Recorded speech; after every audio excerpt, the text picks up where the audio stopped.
Hello, my name is Richard Albert, and today on our video interview series on iConnect, I'll be talking with Yaniv Roznai about unamendability and unconstitutional constitutional provisions.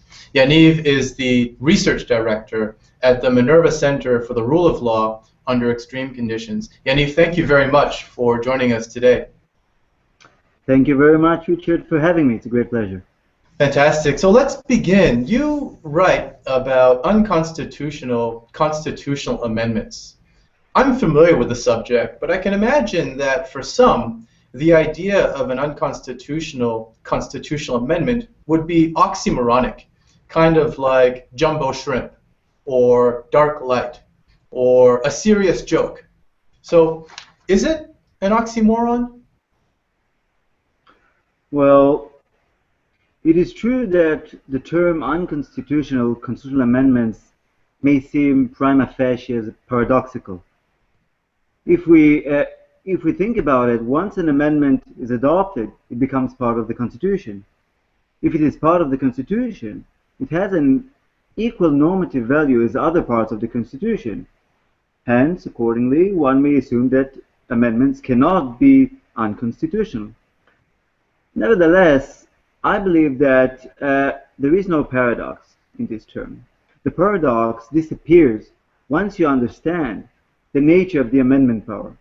Once the amendment power is conceived not as equal to the original or primary constituent power or constitution-making power, but as a delegated power, a derived power, a limited power, then we are able to conceive that certain amendments might be considered unconstitutional. So what are the origins of this concept of an unconstitutional constitutional amendment? Well, I think that the idea goes back to the American and French revolutions, when the amendment power was conceived as a power that could be framed within the Constitution. Once you understand that the amending power may be framed, then just like other governmental organ, it may be limited, and we can see examples early on. The U.S. Constitution, famously in Article 5, included two explicit limitations on the ability to amend the Constitution: the equal representative within Senate and the prohibition to amend the slave trade for 1808. Even in American state constitutions, quite early on, it was the Delaware Constitution and New Jersey Constitution, both from 1776, included limitations on the ability to amend the Constitution. So I think this was the first phase, which was later developed in French literature during the 1940s. Roger Bernard writing about the derived constituent power, the limited nature of the amending power. And this was very famously, I think, developed by Carl Schmitt in the 1920s when he wrote in his constitutional theory book that certain amendments can be conceived as unconstitutional if they change the nature of the Constitution. In your research, Yaniv, have you noticed any trends around the world about unamendability and how and whether constitutions entrench unamendable provisions in their constitution? Well, I think one can easily see two trends. The first trend touches upon what is often called explicit limitations on the ability to amend the Constitution. This is what we call unamendable provisions. So certain constitutions include various provisions, principles, or institutions that cannot be amended through the ordinary amendment procedure. Now, the idea of entrenchment is by no means novel. We know that John Locke, when he wrote the Constitution of Carolina, stated that it should be and remain the form of government forever. But such delusions of absolute rigidity are nowadays unfamiliar. Yet, as I've noted earlier, several provisions might be considered as unamendable. Now, I certainly find one trend here because if you examine world constitutions from 1789 until nowadays, there's a clear increase in the use of these unamendable provisions. So between 1789 and World War II, only 17% of world constitutions included such provisions. Now, between World War II and 1988, already 27% of world constitutions included such provisions. And after 1989, already over 53% of the constitutions that were constituted in these years included unamendable provisions. So I think that the first trend is the use of unamendable provisions, and nowadays this has become a certain symbol of modernism, universal fashion, if you like. And the second trend is what we call implicit limitations. So even in states where the Constitution is silent and does not include any unamendable provisions, we see a trend of constitutional courts or high courts that implicitly acknowledge a certain core or certain set of basic principles which should be conceived as unamendable. So these, I think, the two main trends. What are your thoughts on the first trend? Why is it that we see an increasing use of explicitly unamendable provisions in constitutions after the 1980s, for example? Well, I think that one obvious reason is the growth of constitutionalism around the world. And if you examine what are the principles that are being protected, so you can see more and more features of modern constitutionalism, such as separation of powers, rule of law, fundamental rights, very important.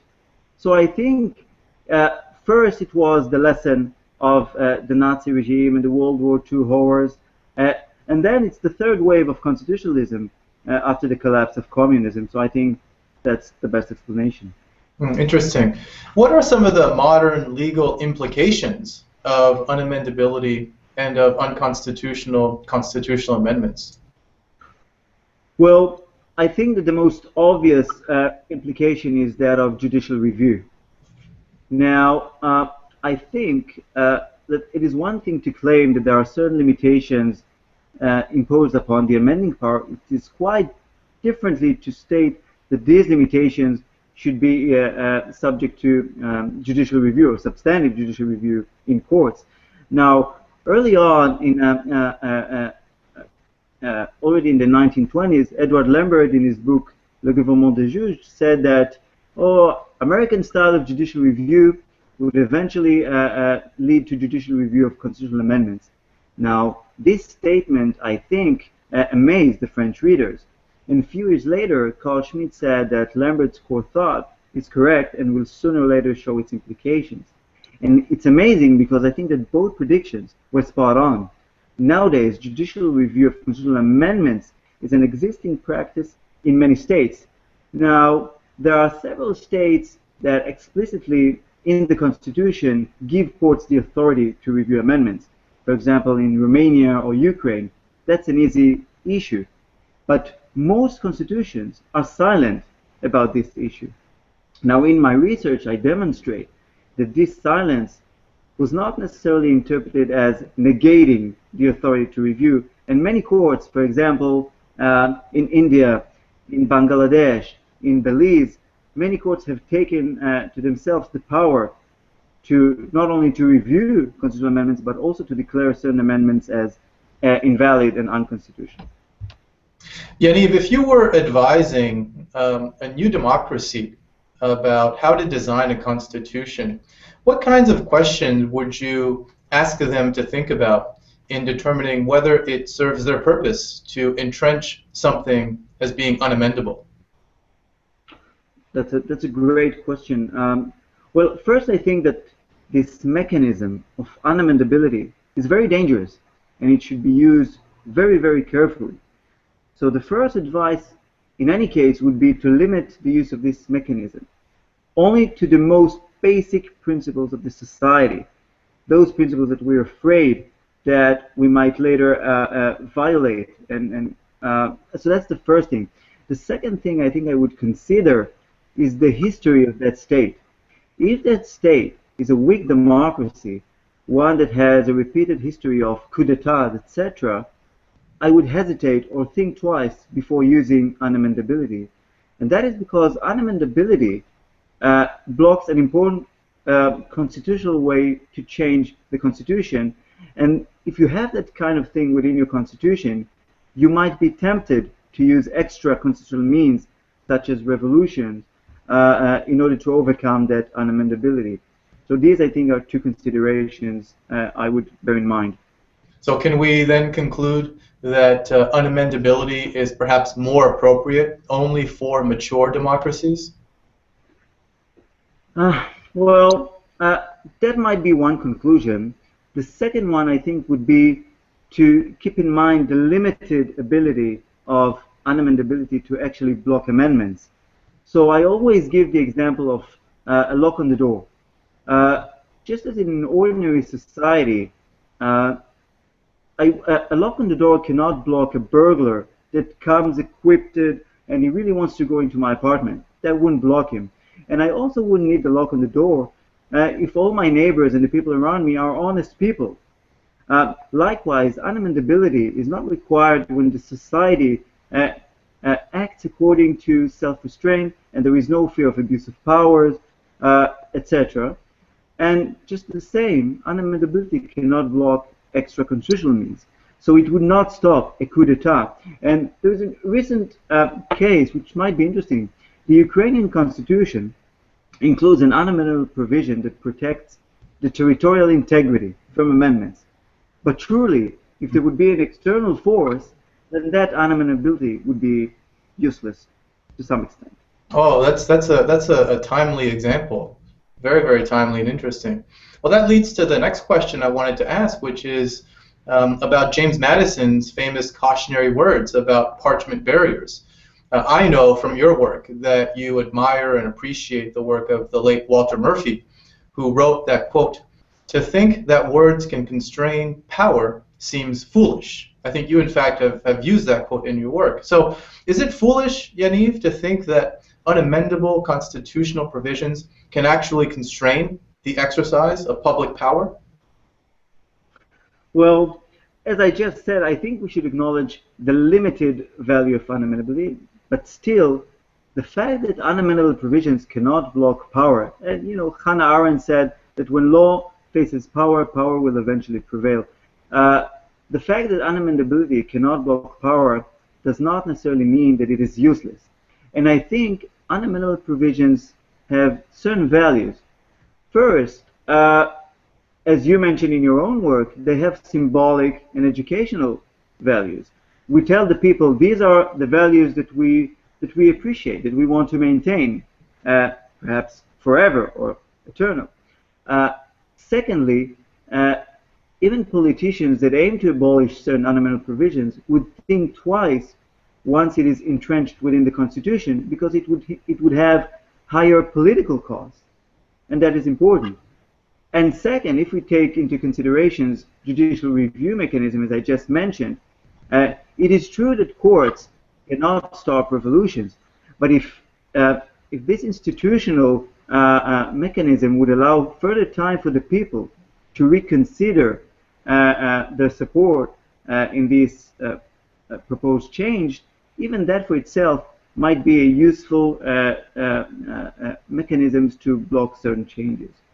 So I would actually think that the use of unamendability should always be considered, yet we should be cautious about it.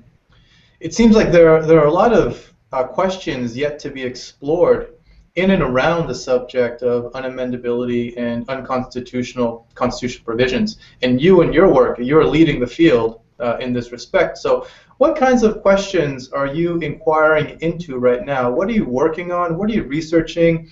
What is the next set of big questions in the field of unamendability? Well, I think there are many questions left. In my work, I tried to show that we can solve this alleged paradox of unconstitutional amendments through establishing the nature of the amendment power. Yet, as David Lander showed in his work, the fact that we have this doctrine still raises the question, well, are the people or the primary constituent power, are they limited in any way when they exercise their power? Because unamendability can limit only the amending power. It cannot limit the primary constituent power. Therefore, I think it is interesting in that respect.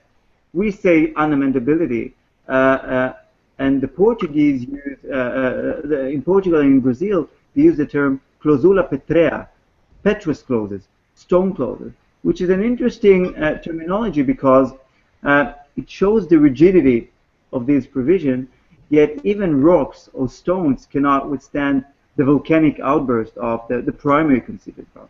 So I think my next inquiry would be, what is the nature of the primary constituent power? Which limitations are imposed upon the primary constituent power? And that, I think, is a very interesting and also timely topic when we see constitution-making movements around the world. So that is one issue. And the second issue, and that is what I'm doing now in the Minerva Center for the Rule of Law under extreme conditions, many constitutions prohibit amendments during times of emergency. This is what we often call temporal unamendability. And for some reason, this issue is conspicuously absent from the literature, and that is something I aim to do in the following months. Oh, great. Well, I'll look forward to seeing that. Before we go, just a couple of questions about how you got interested in comparative public law and who your academic and scholarly influences are. So let's begin with the first question. How did you get interested in these questions in comparative public law? I think that it's thanks to the unique nature of the Israeli legal system, because the Israeli legal system actually derives from various different legal systems. So you have characteristics of common law, you have different characters of civil law, you have Jewish law, and you have some Muslim law inside. So I think it was this mixture that actually intrigued me to see what's going on outside and or how can I contribute to the further development of the Israeli legal system. And the second thing is that the Israeli constitution process is still on its making and development, and I think we can study quite a lot from what is going on abroad. And who have been your scholarly academic influences along the way? Well, as you know, in my comparative study, I take a very broad view, and I try to see comprehensive patterns of a constitutional behavior. So in my doctoral thesis, I've examined over 700 constitutions, and that is a risky thing to do when you look very broadly. And I think that I can mention Tom Ginsburg as one person that, reading his work, reassured me that don't be afraid, you can actually look broadly, even when you touch upon constitutional law. And in that respect, it's interesting because Kim Lane Shapley, I think, is the second person that influenced me, because she taught me that once you do a work that is so comprehensive and broad, you must always be cautious, because constitutions are not merely words or isolated islands. They are living worlds, and you need to examine the society, the culture, the history, in order to really understand the Constitution. So these, I think, are two figures. And I also have to mention Professor Martin Laughlin and Professor Claude Klein. From both of them, I understood the importance of looking first to the continental thinking. If you do constitutional theory, you have to look at Germany, you have to look at France, and second, you have to look historically and look at those people that have tried to develop a theory of the state, and that would allow you to understand modern constitutional law. Well, no wonder your work is so helpful and so interesting. You have learned from some of the great scholars of our day. I enjoy your work, Yaniv. I learned so much from it. I look forward to reading more of it. Thank you very much for talking with us today about unamendability and constitutional provisions. It's been fascinating. Thank you very much, Richard. And I've studied a lot from your work as well. Well, thanks a lot. Okay, Yaniv. Bye-bye. Bye-bye.